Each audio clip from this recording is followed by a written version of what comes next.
जल जीवन मिशन में झारखंड के फिसड्डी होने पर महिला एवं बाल विकास मंत्री अन्नपूर्णा देवी ने सरकार पर साधा निशाना। कहा, जल नल योजना भ्रष्टाचार की भेंट चढ़ी। राज्यपाल ने बोकारो में प्रतिभावान विद्यार्थियों को किया सम्मानित। बोले, शिक्षा के समान अवसरों से निखर रही ग्रामीण प्रतिभा। जमशेदपुर में शिक्षा मंत्री ने किया प्रतिभा का सम्मान। 11 जुलाई से शुरू हो रहे देवघर श्रावणी मेले की तैयारियों की स्वास्थ्य मंत्री ने की समीक्षा। कहा, इस बार AI तकनीक और मोबाइल ऐप से कांवरियों के सेहत की होगी निगरानी।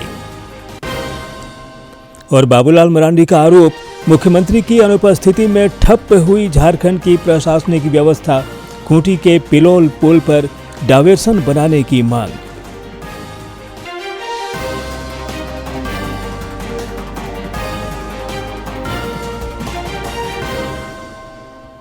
नमस्कार, खबरें झारखंड में आपका स्वागत है। मैं हूं ज्ञानेश्वर प्रसाद श्रीवास्तव और अब समाचार विस्तार से। केंद्रीय महिला एवं बाल विकास मंत्री अन्नपूर्णा देवी ने झारखंड में जल जीवन मिशन की स्थिति पर चिंता जताई है। गिरिडीह में पत्रकारों से बातचीत में उन्होंने कहा कि झारखंड जल जीवन मिशन की रैंकिंग में देश भर में नीचे से दूसरे स्थान पर है। उन्होंने आरोप लगाया कि राज्य में जल नल योजना भ्रष्टाचार की भेंट चढ़ गई है। उन्होंने कहा कि इस योजना की खराब प्रगति के चलते लोगों को पीने का साफ पानी नहीं मिल रहा है। केंद्रीय मंत्री ने कहा कि झारखंड सरकार पूरी तरह भ्रष्टाचार में डूबी है और राज्य में विकास कार्य ठप है। माननीय प्रधानमंत्री जी की इच्छा कि बीत गया 24 तक सबको शुद्ध नल से जल पहुंचाना, लेकिन झारखंड हमें बताते हुए मतलब अफसोस भी हो रहा है कि झारखंड पूरे देश के अंदर नीचे से दूसरे पायदान पे है। टॉप में नहीं है, वो बॉटम से, वो नीचे से दूसरे पायदान पे। तो झारखंड में नल जल योजना की स्थिति बदतर हो गई है। ये योजना ठेकेदारी की भेंट चढ़ गई। गिरिडीह में आज केंद्रीय मंत्री की अध्यक्षता में दिशा की भी बैठक हुई। इस दौरान जिले में चल रही केंद्र और राज्य सरकार की योजनाओं की प्रगति की समीक्षा की। बैठक में मंत्री सुदिव्य कुमार, सांसद चंद्र प्रकाश चौधरी, सरफराज अहमद समेत कई जनप्रतिनिधि और जिले के उपायुक्त रामनिवास यादव भी मौजूद थे। गिरिडीह जिले के नगर भवन में आयोजित दिशा की बैठक में केंद्रीय महिला एवं बाल विकास मंत्री अन्नपूर्णा देवी ने स्थानीय जनप्रतिनिधियों और प्रशासनिक अधिकारियों के साथ जिले में संचालित योजनाओं की समीक्षा की और पूर्व में किए गए कार्यों की जानकारी ली। मौके पर मंत्री ने जिले में केंद्र प्रायोजित की सुस्ती पर चिंता जताते हुए सुधार के निर्देश दिए। इस सरकार के द्वारा किस तरह से राज्य को लूटने का, बर्बाद करने का काम किया गया है, जो वर्तमान सरकार है। अभी आप मेन रोड से आते हैं, चंपा से लेके आप गिरिडीह शहर की ओर आए, आप रोड देख रहे होंगे कि कितना बदतर स्थिति में है। केंद्रीय मंत्री अन्नपूर्णा देवी गिरिडीह शहर की सड़कों को लेकर भी नाराज दिखीं। उन्होंने नाराजगी जताते हुए कहा कि गिरिडीह की सड़कें चलने लायक नहीं है और विकास कार्य पूरी तरह ठप है। रेलवे ब्रिज के नीचे, वहाँ से अगर वो जो कचब्बा के पास जिस सड़क से लोगों का आना जाना होता है, तो वो सड़क बिल्कुल देखें तो एक्सीडेंटल रोड बना हुआ है। मेन रोड की अगर हम आए तो वो मेन रोड में देखिए तो वो वहाँ की भी स्थिति बद से बदतर है। गिरिडीह में आयोजित इस बैठक में राज्यसभा सांसद सरफराज अहमद, गिरिडीह के सांसद चंद्र प्रकाश चौधरी समेत कई स्थानीय जनप्रतिनिधि और अधिकारी मौजूद रहे। डीडी न्यूज के लिए गिरिडीह से रमेश प्रभाकर की रिपोर्ट। रक्षा राज्य मंत्री और रांची के सांसद संजय सेठ ने नई दिल्ली स्थित भाजपा के राष्ट्रीय मुख्यालय में झारखंड से जुड़े भाजपा कार्यकर्ताओं और नागरिकों से मुलाकात की। इस दौरान उन्होंने कार्यकर्ताओं से संगठनात्मक गतिविधियों और जन समस्याओं पर चर्चा की। संजय सेठ ने कहा कि केंद्र सरकार झारखंड के विकास और जनता की भलाई के लिए पूरी तरह प्रतिबद्ध है। उन्होंने सभी कार्यकर्ताओं से संगठन को मजबूत करने और जनता के बीच केंद्र की योजनाओं को पहुंचाने की अपील की। महिला एवं बाल विकास मंत्री अन्नपूर्णा देवी और रक्षा राज्य मंत्री संजय सेठ ने सूचना एवं प्रसारण तथा रेल मंत्री अश्विनी वैष्णव के पिता दाऊ लाल वैष्णव के निधन पर गहरा शोक व्यक्त किया है। दोनों नेताओं ने सोशल मीडिया पोस्ट के जरिए संवेदनाएं प्रकट करते हुए परिवारजनों को दुख की घड़ी से उबरने और दिवंगत आत्मा की शांति की प्रार्थना की है। बोकारो के नवाडी स्थित विनोद बिहारी महतो स्टेडियम में आज प्रतिभा सम्मान समारोह का आयोजन हुआ। डुमरी विधायक जयराम महतो की पहल पर आयोजित इस सम्मान समारोह में राज्यपाल संतोष कुमार गंगवार शामिल हुए। बोकारो जिले के नवाडी स्थित विनोद बिहारी महतो स्टेडियम में आयोजित प्रतिभा सम्मान समारोह में राज्यपाल संतोष कुमार गंगवार शामिल हुए। राज्यपाल के आगमन पर डुमरी विधायक जयराम महतो और जिला प्रशासन ने उनका स्वागत किया। राज्यपाल ने डुमरी विधानसभा के मैट्रिक और इंटर की परीक्षाओं में उत्कृष्ट प्रदर्शन करने वाले विद्यार्थियों को सम्मानित किया। इस मौके पर उन्होंने झारखंड आंदोलनकारी विनोद बिहारी महतो को भी याद किया। उधर झारखंड शिक्षा परियोजना परिषद की ओर से भी जमशेदपुर में जिला स्तरीय प्रतिभा सम्मान समारोह का आयोजन हुआ। इस दौरान शिक्षा मंत्री रामदास सोरेन ने मैट्रिक और इंटर की परीक्षाओं में उत्कृष्ट प्रदर्शन करने वाले विद्यार्थियों को सम्मानित किया। जमशेदपुर के माइकल जॉन सभागार में झारखंड शिक्षा परियोजना परिषद की ओर से जिला स्तरीय प्रतिभा सम्मान समारोह का आयोजन किया गया। इस दौरान मैट्रिक और इंटर की परीक्षाओं में उत्कृष्ट प्रदर्शन करने वाले विद्यार्थियों को सम्मानित किया गया। मुख्य अतिथि के रूप में शामिल शिक्षा मंत्री रामदास सोरेन ने कहा कि सरकार राज्य की शिक्षा व्यवस्था को बेहतर बनाने के लिए प्रतिबद्ध है। आज कई जिला के कई छात्र छात्राओं को यह सम्मान दिया गया है, जिस पर इस सम्मान से छात्रों का मनोबल बढ़ेगा। वहीं जिले के उपायुक्त कर्ण सत्यार्थी ने विद्यार्थियों को संबोधित करते हुए कहा कि लक्ष्य की प्राप्ति के लिए नियमित और निरंतर मेहनत जरूरी है। सम्मान प्राप्त करने वाली छात्रा पुनीता मिश्रा ने समारोह के आयोजकों के प्रति और बेटी बचाओ बेटी पढ़ाओ योजना के लिए सरकार का आभार जताया। फर्स्ट तो थैंक यू हम लोग के गवर्नमेंट जैक बोर्ड को और हम लोग के गवर्नमेंट के जो चीफ मिनिस्टर है और एजुकेशन मिनिस्टर को कि हम लोग का सम्मान किया जा रहा है और हम लोग जैसे स्टूडेंट्स को यहाँ पे आकर रिकॉग्नाइज किया जा रहा है। हम लोग को एक स्टेज मिल रहा है बोलने के लिए। प्रतिभा सम्मान समारोह में बड़ी संख्या में विद्यार्थी, अभिभावक और जिले के प्रशासनिक पदाधिकारी मौजूद रहे। डीडी न्यूज के लिए जमशेदपुर से राजेश लाल दास की रिपोर्ट। श्रावणी मेले में इस बार श्रद्धालुओं को बेहतर स्वास्थ्य सुविधाएं मिलेंगी। कांवरियों की स्वास्थ्य सुरक्षा के लिए AI तकनीक और मेला हेल्थ ऐप का भी इस्तेमाल होगा। श्रावणी मेला की तैयारियों को लेकर स्वास्थ्य मंत्री डॉक्टर इरफान अंसारी ने देवघर में उच्च स्तरीय बैठक की। इस दौरान स्वास्थ्य मंत्री ने बताया कि मोबाइल ऐप से कांवरियों की सेहत पर नज़र रखी जाएगी। उन्होंने कहा कि मेला क्षेत्र में दर्जनों हेल्थ कैंप, बाइक, एम्बुलेंस और विशेष बेड की व्यवस्था की गई है। मंत्री ने सभी विभागों को आपसी समन्वय के साथ काम करने का निर्देश दिया।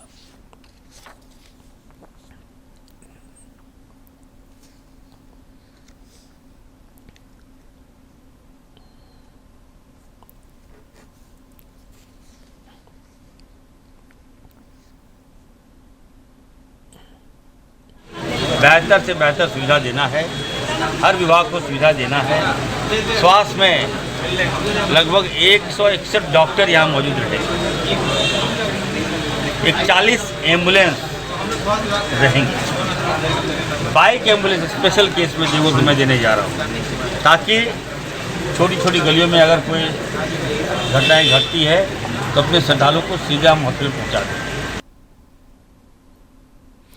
आजसू पार्टी की नीतियों और सिद्धांतों से प्रभावित होकर कई दूसरे दलों के समर्थक आजसू का दामन थाम रहे हैं। आज रांची स्थित पार्टी के केंद्रीय कार्यालय में आजसू छात्र संघ की ओर से एक मिलन समारोह का आयोजन किया गया, जहां कई नए चेहरों ने आजसू की सदस्यता ग्रहण की। पार्टी के केंद्रीय प्रवक्ता प्रवीण प्रभाकर ने पट्टा पहनाकर नए सदस्यों का पार्टी में स्वागत किया। मौके पर पार्टी प्रवक्ता प्रवीण प्रभाकर ने कहा कि नए सदस्यों के आने से पार्टी संगठन और मजबूत होगा।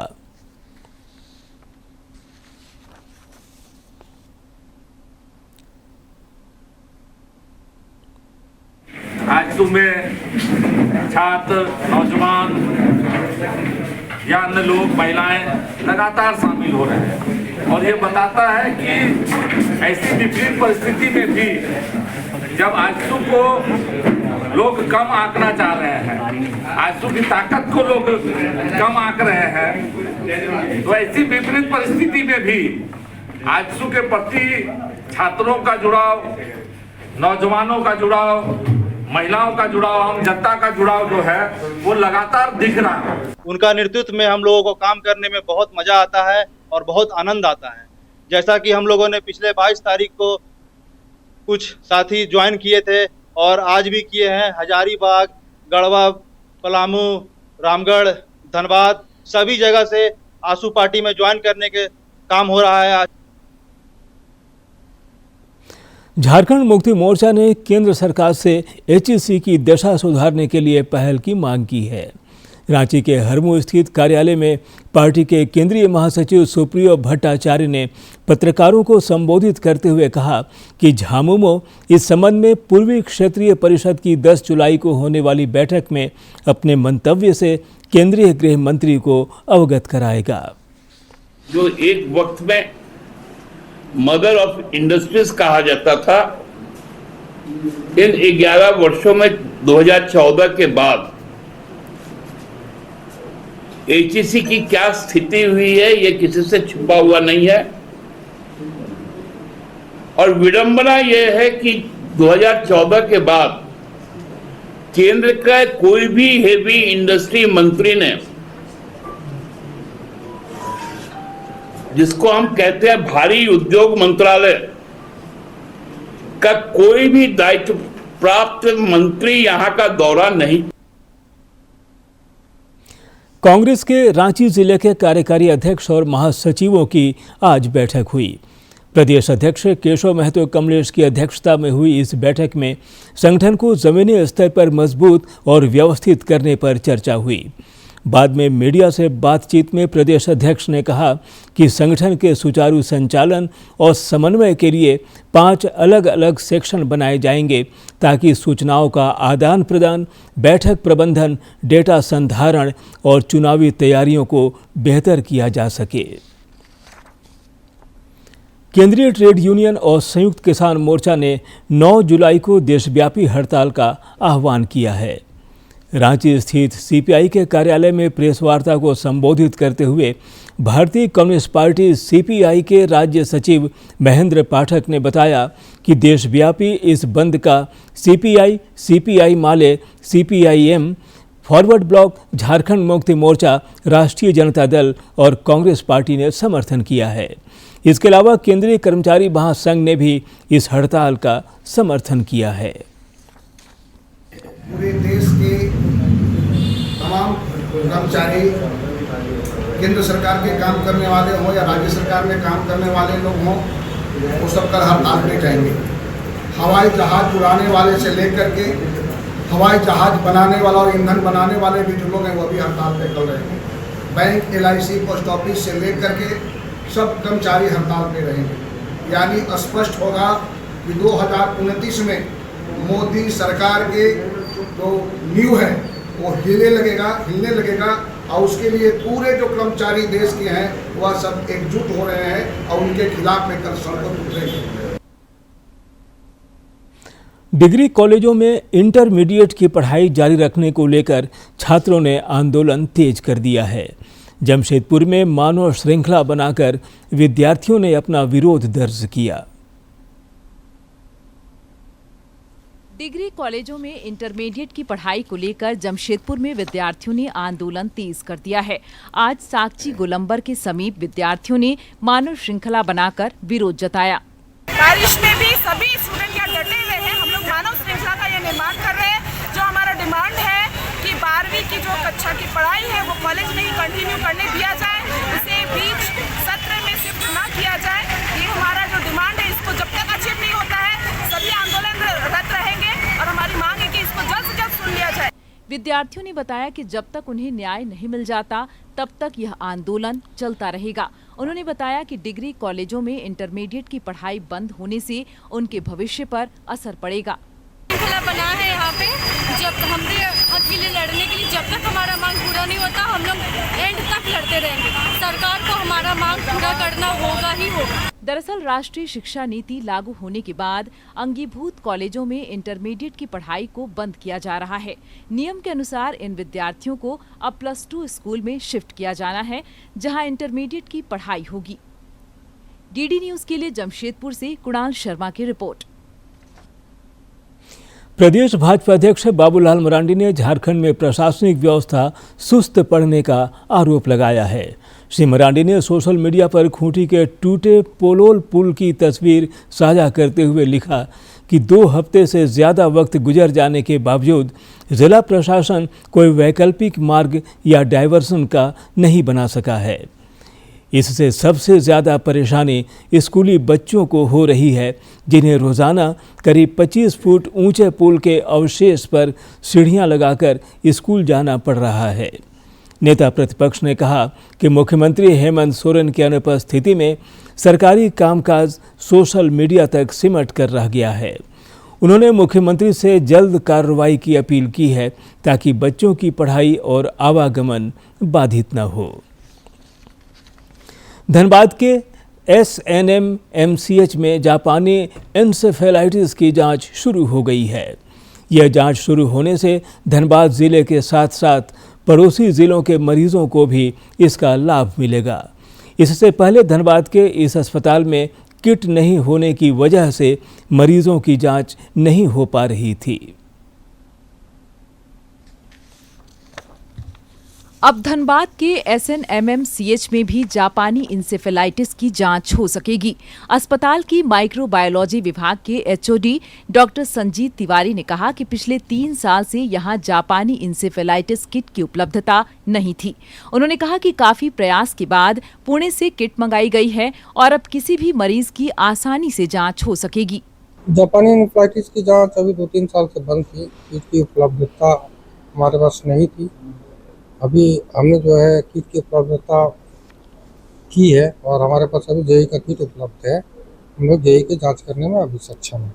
जापानी इंसेफेलाइटिस किट का उपयोग नवजात शिशुओं और दूसरे बच्चों की जांच के लिए किया जाता है।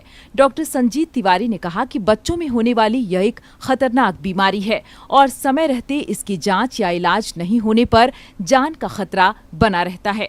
उन्होंने कहा कि बारिश के मौसम को लेकर डेंगू की जांच भी बढ़ाई गई है। छोटे बच्चों को होता है साल भर, 6 महीना, 4 महीना लेके 5 साल, 7 साल, 10 साल, 12 साल के बच्चों को इलाज प्रॉपर होने के बाद जो है बचाया जा सकता है। ऐसा नहीं कहा जा सकता कि मौत हो सकती है। सिम्टम्स पे भी डॉक्टर्स ट्रीटमेंट करते हैं और ज़्यादातर केस झारखंड में या हमारे यहाँ आता नहीं है। 2 ही केस आता है साल भर में, तो हम उसके लिए तैयारी करके रखें। जापानी इंसेफेलाइटिस 0 से लेकर 12 साल के बच्चों में हो सकती है।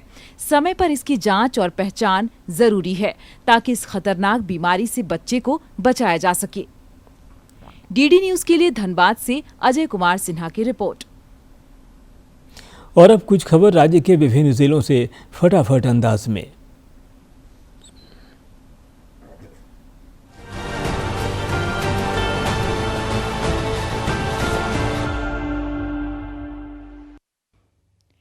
सिमडेगा की उपायुक्त कंचन सिन्हा ने राजनीतिक दलों के प्रतिनिधियों के साथ बैठक की। बैठक में बूथ लेवल एजेंटों की नियुक्ति को लेकर चर्चा की गई। मौके पर जानकारी दी गई कि राजनीतिक दलों को बूथ स्तर पर एजेंट नियुक्त करने की सुविधा दी गई है। इस दौरान सभी राजनीतिक दलों से BLO की शीघ्र नियुक्ति करने का आग्रह किया गया।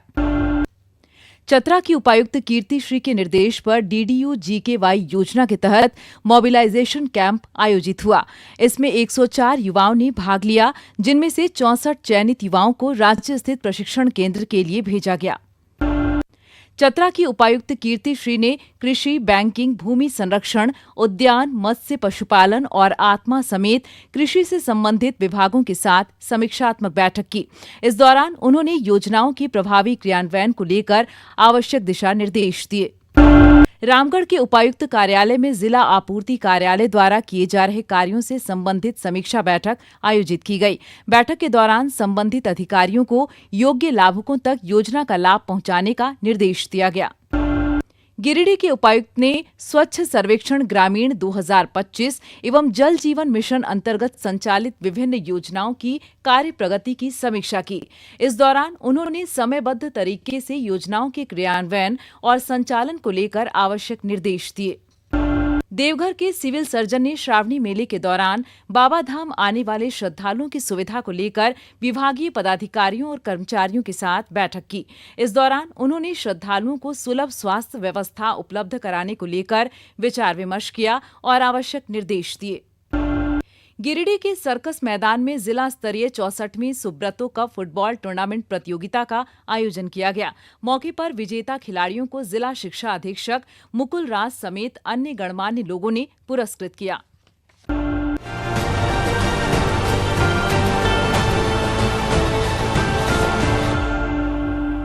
और अब मौसम विभाग ने राज्य के कई जिलों के लिए 12 जुलाई तक बारिश का येलो अलर्ट जारी किया है।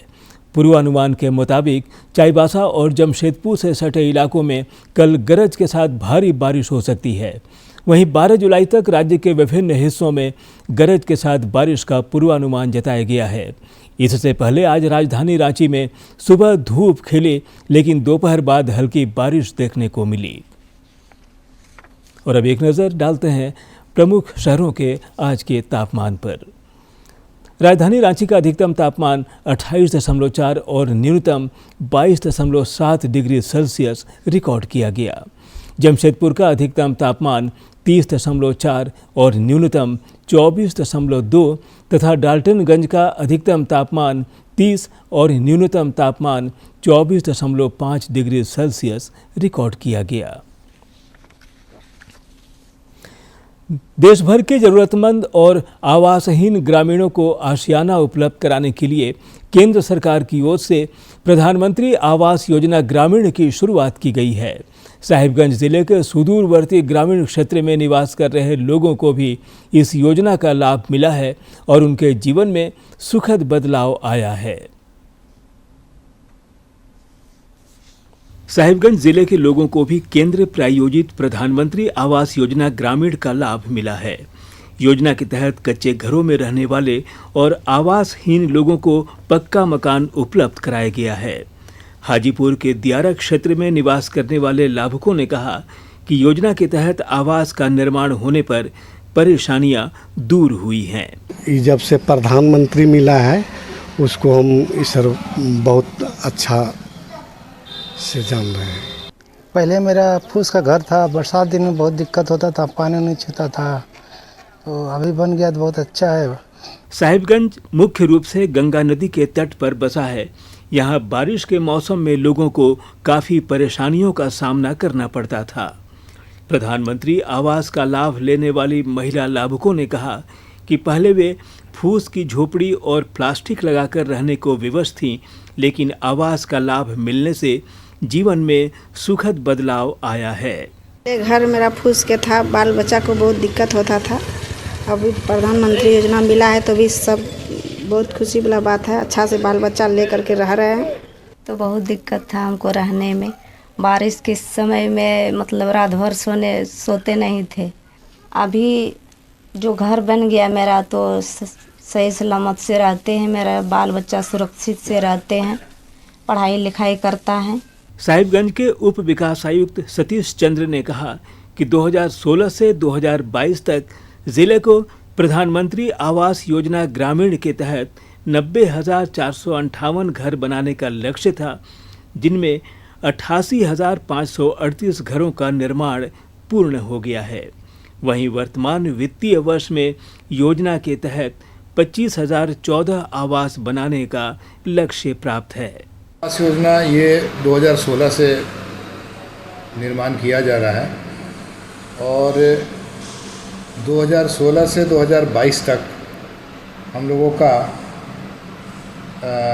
टोटल टारगेट था 90,458, जिसमें से 88,538 घर बन चुका है और पेंडिंग कुछ है हमारा, जिसका हम लोग प्रोग्रेस कर रहे हैं धीरे धीरे। साहिबगंज के हाजीपुर जैसे दियारा इलाके के लोगों को प्रधानमंत्री आवास योजना ग्रामीण का लाभ मिलने से उनके जीवन में सकारात्मक बदलाव आया है। साथ ही ठंडा, गर्मी और बरसात के मौसम में सिर पर छत और पक्का मकान होने से समस्याओं से निजात मिला है। डीडी न्यूज़ के लिए साहिबगंज से आनंद कुमार ओझा की रिपोर्ट। और अब अंत में मुख्य समाचार एक बार फिर।